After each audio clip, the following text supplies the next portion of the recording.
बढ़ाइए। भोली साउंड मतनपुरा जिनके तरफ से ये इतनी अच्छी साउंड है आप सबके बीच में है। बस थोड़ी सी भोली जी अपना वैल्यूम बढ़ा दीजिए, बस इतना ही बहुत अच्छा लगेगा ना जी।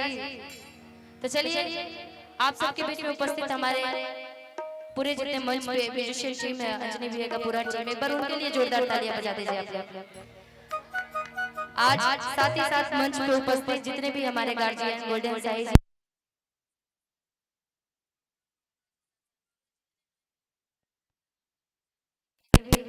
जितने लोग हैं सबका मंच से हार्दिक अभिनंदन स्वागत करती हूँ।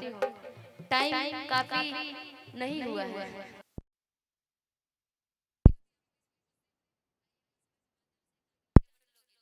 जय जय जय।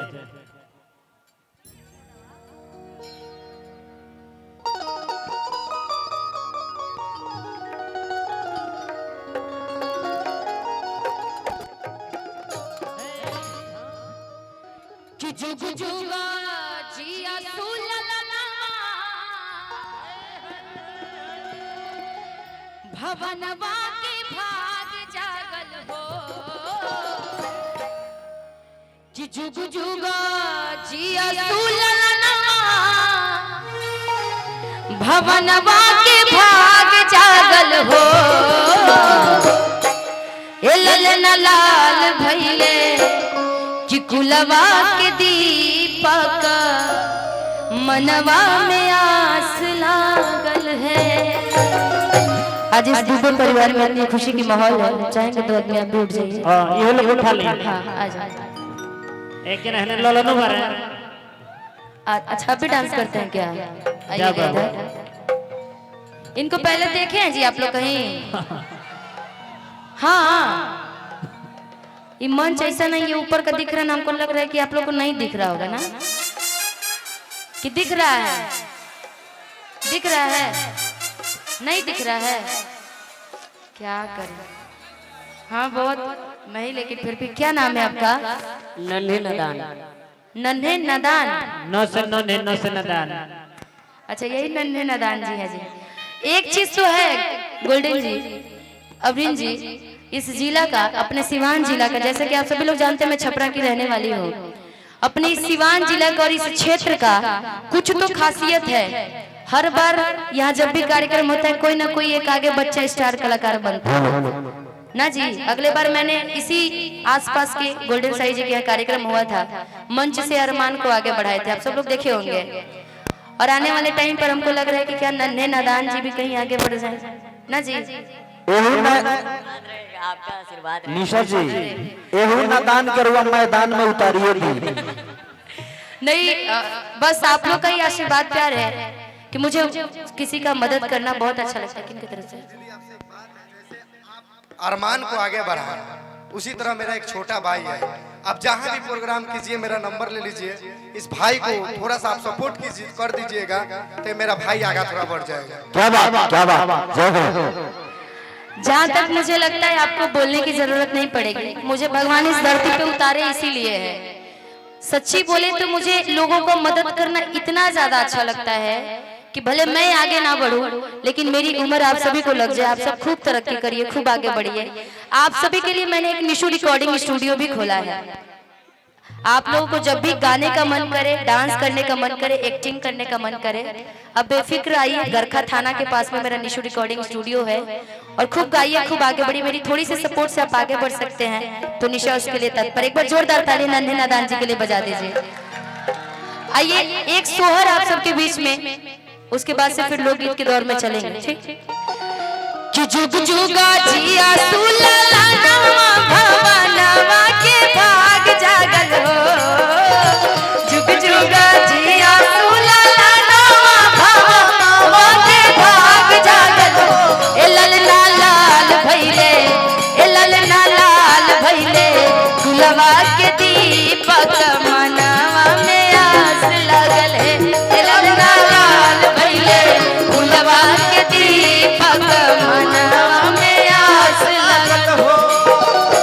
जुग जुगा जिया सुललना भवनवा के भाग जागल हो। जुग जुगा जिया सुललना भवनवा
के दीपक मनवा में आस लगल है ए ललना लाल भइले फुलवा के दीपक मनवा में आस जागल हो ए ललना लाल भइले फुलवा के दीपक मनवा में आस लगल है